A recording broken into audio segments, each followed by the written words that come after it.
a disproportionate rate. And I live in Strathcona, which is like the gentrified part of the downtown east side. Everyone probably knows that, but, or not that I live there, but that's what Strathcona is. And so we see a lot of street checks just in our neighborhood, and I mean, I think about the impacts of that on the psyche of the kids in the neighborhood, and those kids are getting taught that it's normal that the people that they're seeing stopped by the police are people of color.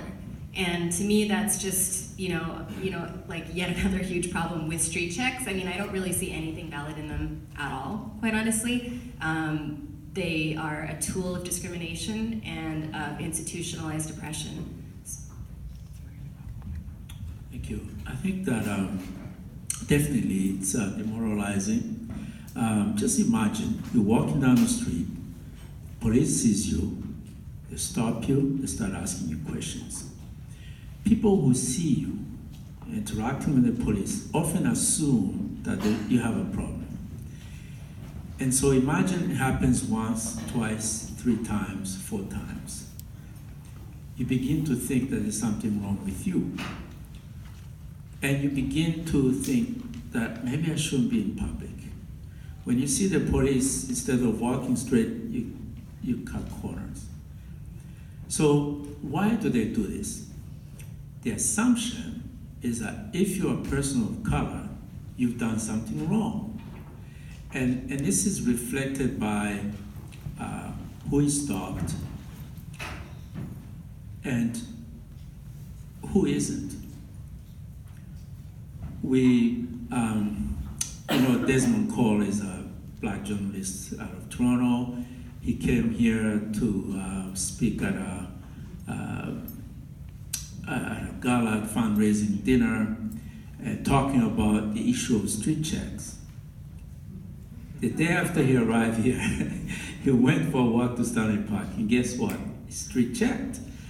And the police definitely saw him.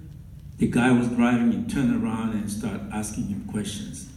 And when he challenged him, the police officer realized, oops, this guy knows his rights, he might be in trouble. So he let him go, but Desmond went to the police station and filed a complaint. So when BCCLA and the Association of BC Indian Chiefs launched a complaint last year, people in the black community were very pleased, number one, that someone did that work. But they were also pleased that the city of Vancouver released these stats because people want to know what's going on in U.S., in Surrey, in Burnaby, in all these municipalities, because it's the same thing. It affects black people, it affects visible minorities, and we need to get to the bottom of this. So yes, to answer your question, Dylan, it's demoralizing. It leaves you thinking that there's something wrong with you, and it's clearly racial profiling. There's no benefits in this, and it needs to stop. Thank you all. I could be here all night talking about this, but time goes by quickly. We need to wrap it up soon, but I wanted to finish with a question for all of you, since we're all here as an organization that does human rights work, civil liberties work, and policy work. We know from this complaint that's been launched on behalf of all of the communities around street checks is that the Vancouver Police Board has issued a directive to undertake a study on the practice of street checks right now. It's being done by an organization called Pixis Consulting. It's being done by an organization called Pixis Consulting. It's happening between January and July of this year. We also know that the province has formed a committee to look at the issue of a provincial street checks policy.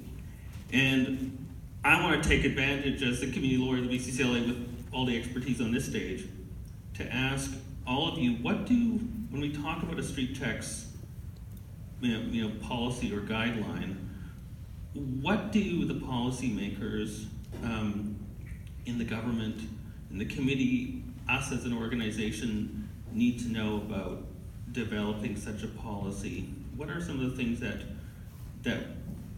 we all need to understand in terms of creating this type of policy? So street checks are really strange. When you're driving and you're stopped by the police, they search your rights, they give you a ticket, and you know what's written. But with street checks, they stop you, they take your information, they go away, and they write in your file. So next time you're stopped again, they look you up. They find the information that was put in your file, but you don't know what it is. And it keeps building. You cross the border, boom, the information is there, and they can deny you or offer your service. So we need to question the legitimacy of this process. We need to question how it's done and the use of it. And we need to go back in history and find a way of getting rid of this information if it hasn't been useful. So it's an important question that we need to understand to see whether we should allow this to proceed, to continue, or if it needs to be stopped or revised.